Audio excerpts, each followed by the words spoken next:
Sveiki gerbiami žiūrovai, klausytojai, sekėjai. Šios dienos tema - top biržos. Pabandysiu sudaryti savo top penketuką. Na, nebūtinai jisai gali tikti jums, bet iš mano patirties toksai, kur daugiausiai naudojuosi, kur daugiausiai naudų kažkokių, tai ar ne, visko visiškai apžvelgti per 10-15 minučių, aišku, nepavyks. Bet manau, kad keletą tokių hintų arba įdomių idėjų papasakosiu ir galbūt apsispręsite, galbūt pakeisti savo biržą, galbūt pereiti į kitą, galbūt pasitvirtinsit kažkokius tai dalykus, kad su gera birža dirbat, ar ne. Visų biržų nuorodas paliksiu komentaruose, jeigu prisijungsite ir pasinaudosite, tai, na, lauks kažkokie tai prizai, susisiekite su manim ir už tą pasinaudojamą nuorodą prijungsiu prie savo Telegram kanalo ilgiem laikam, ar ne, bent jau metam, tarkim. Apžvelkime visas biržas, ką mums rodo CoinMarketCap'as. Na, pirmoje vietoje Binance'as, iškart galiu pasakyti, kad mano penketukė šios biržos nėra. Todėl, kad Lietuvai jinai nelabai tinka, ar ne, jokių futures, jokių prekybos su svertu, ar ne, negalima Lietuvoje naudotis. Na, tokia pusiau naudinga birža, nebent jūs perkate į spotą kažkokį, tai ar ne. Pakankamai didelė, nepakankamai didelė, didžiausia birža pasaulyje, didžiausias apyvartas demonstruoja, tų pačių monetų kiekis yra 619, kas nėra labai mažai. Bet šios biržos mano penketukė nėra. Ne visai rekomenduoju ją naudotis ir šiaip yra tokių ideologinių dalykų su CZ, ar ne, kur tą mūsų marketą ir taip jau buvo nusmaukta ir tokių neįrodytų dalykų, gandų lygyje, kad prie 10.10, tai yra spalio 10 dienos, yra prikišęs nagų, ar ne, tai, na, toks, sakykim, metam už borto Binance'ą, iš tikrųjų niekam nerekomenduoju ją naudoti šitą biržą ir būtų geriausia, jeigu ją paliktumėm visi. Kaip žinia, turime ne tik centralizuotas biržas, yra ir decentralizuotų biržų, kuriuose galima, na, užsimti ateities sandoriais, ar ne? Tai pirmoje vietoje Hyperliquid, kuri yra mano penketukė, na ir ketvirtoje vietoje esantis Lighteris taip pat yra mano penketukė. Penktą vietą užimanti decentralizuota birža. Tuoj pat papasakosiu apie ją, kodėl aš manau, kad tai yra visai neblogas variantas joje būti, dalyvauti ir turėti tenai paskyrą. Na, visos kitos išskyrus Hyperliquid, Aster ir Lighter iš tikrųjų man nėra labai žinomos, neturiu juose paskyrų, dėl to neturiu labai kažkokių tai griežtų už ar prieš, bet jeigu atsidarysite vienoje iš pirmaujančių biržų, tai visose kitose bus labai panašu ir vėl reikėtų žiūrėti, koks tai yra open interest ir trading volumas, ar ne, kokios apyvartos, kokia yra susidomėjimas šiomis biržomis. Ką tai reiškia? Kuo didesnis susidomėjimas, kuo didesnis apyvartos, reiškia jūsų yra, na, kaina, kurią norite įsigyti kažkokią aktyvą ar dalyvauti, ar ne, tai tas slippage, tas praslydimas yra tuo mažesnis, ar ne, kuo daugiau naudotojų, kuo daugiau pinigų, tuo lengviau toje biržoje yra prekiauti. Na, ne veltui Binance'as laikomas geriausia birža, na, tarp institucinių ir šiaip didelių kažkokių tai naudotojų, bet mano įsitikinimu yra kur kas geresnių biržų ir geresnių produktų. Taigi, pradėkime. Lighteris, kuo ji ypatinga šitą biržą? Tuo, kad atidarant kažkokį tai orderį, ar ne, nereikia mokėti jokių mokesčių, ar ne, tai nėra birža, kuri neturi jokių mokesčių.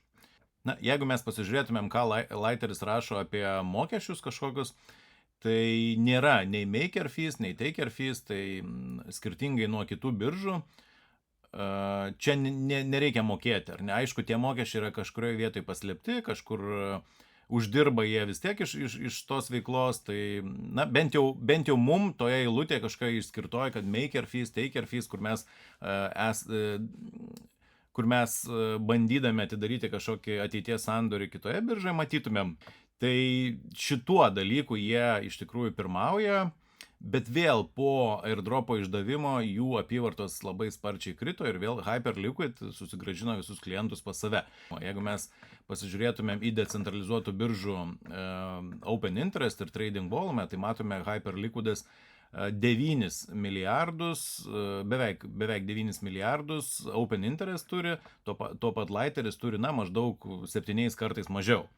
Tai pakankamai didelis skirtumas, ar ne? Ir matom, užima 10%, 11% rinkos, tuo tarpu Hyperliquidas dvigubai daugiau.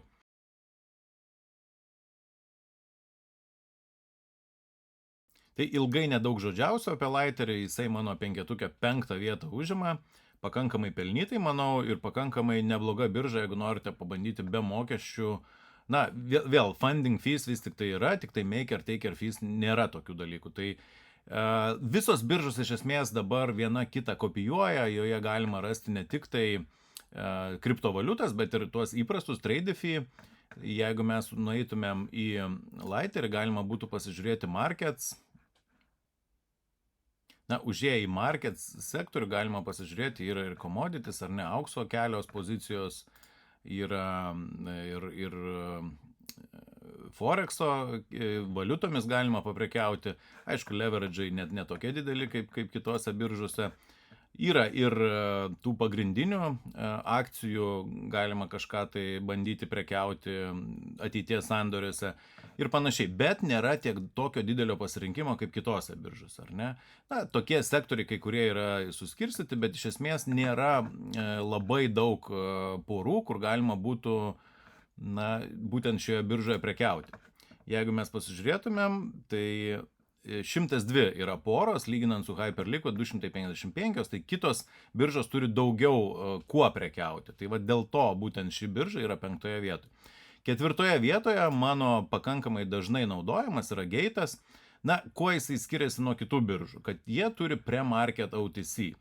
Tai galima kažkokiu tai, žetonų pradėti prekiauti dar jiems pasirodant markete, ar ne, pre-markete. Aišku, kitos biržos lygiai tą patį turi, ar ne. Na, ne visos, bet Gate'as tuo pasižymi, kad jie dažniausiai pirmi iššoka prieš visus ir jau galima bandyti kažką tai ieškoti. Jie taip pat kaip ir kitos biržos turi būtent tuos tradicinių finansų kažkokius tai pasiūlymus, šiuo atveju ir ETF-ų yra galima įsigyti, tai skirtingų šiek tiek produktų yra ir daugiau šiek tiek negu lyginant su decentralizuotam kažkam tai biržom. Tai jeigu Lighteris turėjo 102 poras, tai pasižiūrėkime, kiek turi Gate'as. Gate'as turi 640, ar ne? Tai gerokai daugiau, didesnis pasirinkimas, gerokai daugiau porų įvairių ir panašiai. Taip, su Gate'u buvo problemų metų pabaigoje, praėjusių metų pabaigoje, jie turėjo, tokį gandą paskleistą, kad yra nemokus, bet viskas nurimo, nutilo, kai kuriem vartotojams buvo užšaldytos lėšos, bet iš esmės daugiau mažiau šita birža yra tokia, galima ją naudotis, labai daug pinigų tenai turėti, aišku, nereiktų, jeigu nusiperkam kažką į spot krepšelį, reikėtų įsivesti į savo piniginę. Tai Gate'as užima 4 vietą pakankamai pelnytai dėl savo didelio kiekio porų. Taip, tos poros yra dažnu atveju tokios, meme coinai tokie, ar ne, kurie arba laikinos tokios kriptovaliutos, kurios dažnu atveju yra, Gate'as gaudamas savo žetonus, jos dažniausiai pirmiausia parduoda ir visą tą kainą suvažiuoja. Tai pati birža galbūt nėra draugiškiausia žetonų kūrėjam, projektų kažkiam tai darytojam, ar ne, bet mum prekeiviam visai pakankamai nebloga birža. Galima čia prekiauti, galima, viskas veikia ir pakankamai neblogai. Trečia vieta mano penketuke yra MEXC. Labai panaši į Gate biržą. Taip pat, iš esmės skirtumas koksai yra su MEXC, kadangi čia yra nemokami mokesčiai prekiauti, ar ne, vėl tie patys kaip yra maker, taker fees, ar ne, ką mes turime ir Lighteryje, tai MEXC naujiem vartotojam arba kai kuriom porom duoda kažkokius tai pabandyti nemokamą prekybą futures rinkose.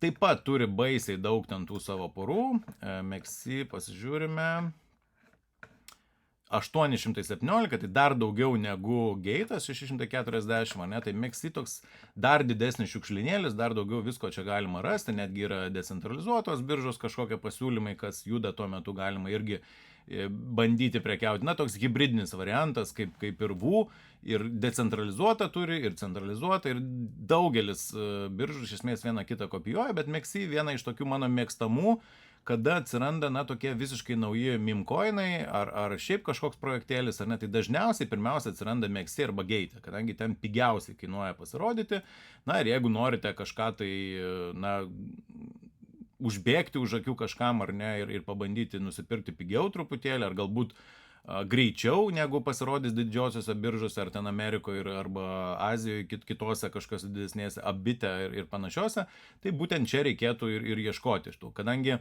na, tikslių sumų dabar negaliu įvardinti, būdavo ir nuo 10 ir iki 50 tūkstančių už patekimą į šią biržą, ar ne, plus žetonai, plus dar įvairios kitos sąlygos. Bet kas yra blogai, kad tie būtent tos biržos, kaip minėjau, atsikrato tų žetonų pirmiausia. Ne, jie paprastai neinvestuoja jokius projektus, nėra jokio tikėjimo ilgojo laikotarpiu. Tai, na, toks just business, vadinkim, ar ne, su jais. Aišku, turi annoying tokį dalyką, tokį erzinantį, kad tų reklamų baisiai daug. Kai įsijungi programėlę, tai ten išmeta, tai ten dalyvauk, tai su tuo dalyvauk ir truputėlį toks, na, nepatinka man. Bet išjungi, važiuoji toliau. Na, o antroje vietoje, mano įsitikinimu, tikrai pelnytai yra Hyperliquid birža. Dėl ko? Dėl savo likvidumo, taip mokesčiai yra, taip ją bandė sužlugdyti jau ne vieną kartą, tas pats mano minėtas CZ. Na, įtarimų yra su Jelly, meme-coinų buvo tikimasi, na, sužlugdyti per likvidumo pūlus, kad biržoje neliktų. Na, birža vadina save decentralizuota, bet kadangi įsikišo ir tą neteisėtą, na, tarkim, nesąžiningą veiklą nutraukė ir sugražino atgal, atsuko blokų grandinę, galima sakyti taip, ir sugražino lėšą savo vartotojams, na, tokio irgi kelia, ar ne, tokių klausimų. Bet nepaisant to, tai yra iš decentralizuotų biržų pati likvidžiausia birža, ar ne, veikianti 24 valandas, aišku, visos veikia 24 valandas per parą, bet šita birža, kaip ir Lighteris, jai nereikia KYC praeiti, ar ne, tai bet kuris turintis piniginę, Trust Wallet, MetaMask ar dar kažkokią, kurią galima atsidaryti per keletą sekundžių, gali prisijungti ir dalyvauti futuresuose, prekiauti, tradinti akcijomis ir tuo pačiu TradeFi, tuo įprastomis tomis akcijomis čia galima prekiauti ne tik kriptovaliutomis, todėl mano įsitikinimu šita birža būtent dėl likvidumo didelio, ar ne, dėl populiarumo ir dėl itin didelių sandorių, ar ne, ten milijardiniai sandoriai gali būti atliekami be jokio KYC būtent šioje biržoje. Tai antroje vietoje ši birža, mano požiūriu, jeigu jūs sutiksite su tuo, aišku, lyginant su centralizuotom biržom, tai jinai praktiškai nenusileidžia, ar ne? Jeigu mes beveik 9 milijardai open interest rodė, ar ne, Hyperliquid'e, tai Binance 29, ar ne? Bet iš esmės visos kitos biržos, kaip Bybitas, Gate'as, yra labai artimos tam. Na ir Hyperliquid'e gali dalyvauti žmonės iš viso pasaulio, ne, jokių apribojimų nėra, kaip mum, pavyzdžiui, su Binance'u yra kažkokie tai apribojimai, su Bybitu galbūt kažkada tai irgi galėtų atsitikti kažkokie tai apribojimai. Na, bet Hyperliquid'o viskas veikia, viskas važiuoja, visas pasaulis gali dalyvauti ir bandyti kažkaip tai uždirbti iš tos biržos. Ir pirmoje vietoje mano įsitikinimu yra Bybitas. Dėl ko Bybitas? Dėl to, kad labai patogu viskas. Nors jeigu žiūrėtumėm į bendrą biržų sąrašą, ar ne, Bybitas yra, na, trečioje vietoje pagal trading volume, būtent pagal tai yra žiūrima. Tarp kitko, jeigu norite pasilyginti visus mokesčius, ar ne, tai Bybitas nėra pati pigiausia birža, bet iš esmės tai viskas veikia ir porų skaičius, ar ne, 609, tai labai nežymiai nusileidžia Binance'ui ar kitoms biržoms, tam pačiam Gate'ui. Tai Bybitas yra laikoma tokia Dubajaus birža, ten, kur Dubajuje žmonės gyvena, tai dažniausiai jie renkasi Bybitą prekiauti. Ir, na, Bybitas turėjo, ar ne, kažkokių tai įvykių negerų, ar ne, buvo įsilaužta, buvo milijardinės sumos pavogtos iš to, bet panašu, kad viskas atsistatė ir būtent Bybitas yra, na, ta birža, kuria labai patogu naudotis. Viena iš tokių, kur Na, ne kiekvieną dieną, bet iš esmės labai dažnai Bybitą galima būtų užeiti ir kažką tai, na, pirkti. Bybito kortelė, ar ne, visiems labai rūpėjo tas klausimas, ar veiks, čia buvo prieš naujus metus raginama pereiti į EU, Bybit EU. Na, aš vis dar naudojuosi bybit.com, neperėjau jokią EU, kortelė man veikia, viskas veikia kaip ir anksčiau, ar ne, laukiau, kada man ją kažkaip užblokuos, ištrins ir panašiai, tai viskas veikia. Nežinau, ar dabar galima būtų į bybit.com užsirašyti, kai reikalavimas yra pereiti į Bybit EU, bet mano įsitikinimu, kad būtent iš visų biržų, kiek aš naudoju, būtent Bybitas man yra patogiausia, maloniausia ir daugiausiai čia atlieku įvairių pirkimų, įvairios veiklos. Na, daugelis jūsų galbūt sakytumėt, kodėl tu ten kažką darai, jeigu ten yra mokesčiai kažkiek tai didesni, ar ne, lyginant su Binance, ar ne, šiek tiek didesni yra taker fees. Nėra čia labai esminiai kažkokie tai mokesčiai, labai dideli, ar ne, jeigu mes pažiūrėtumėm Gate'ą, visi labai panašiai, ar ne, vieni su kitais konkuruoja, kai kur dar didesni mokesčiai truputėlį yra. Na, Bybitas, lyginant pagal apyvartas, tikrai nėra pirmoje vietoje, ar ne, su savo 18 milijardų per parą, yra, na, kažkur apie 20 vietą užimanti birža. Na, bet daug tokių yra Top One, Ucom ir Tabit, ir kurių iš esmės nelabai žinojau iki šio video darimo. Na, labai tikėtina, kad ten yra tiesiog demonstruojami dideli kažkokie tai didelės apyvartos. Ir tos biržos dar neužsirekomendavo kažkokio patikimumo rinkoje. Ne? Galbūt kažkada grįšime būtent prie tų biržų ir pakalbėsime apie jas daugiau. Todėl Bybitas dar pirmą vietą užima dėl to, kad net ir patyrę milijardinius nuostolius, ar ne, dėl kažkokių tai kenkėjų, įsilaužėjų, atlygino naudotojami būtent tuos nuostolius, ar ne, ir toliau sėkmingai veikia. Tai vis tik galima turbūt pasitikėti čia centralizuotą biržą, kad nelaimė atsitikus, ar ne, kažkas galėtų greitai atsakyti į rūpimus klausimus. Taip pat suportas Bybito, mano įsitikinimu, nėra pats blogiausias, Mexi arba Gate'o šiek tiek prastesnis yra, nors ir ten galima įsispręsti visas problemas, užsispyrus ar ne, bet Bybito yra šiek tiek geresnis. Kaip minėjau, visos biržos bando prekiauti, bent jau pasiūloje turėti tuos pačius aktyvus, ką turi ir tradicinės finansų rinkos, būtent pereina į tradicinius finansus, todėl mano įsitikinimu tas toksai susiliejimas, ar ne, kada žmonėm pasiūloma ir Teslos akcijos, ir dar kažkokios tai populiarios akcijos, ar ne, tai truputėlį kiša koją pačiam kriptovaliutom.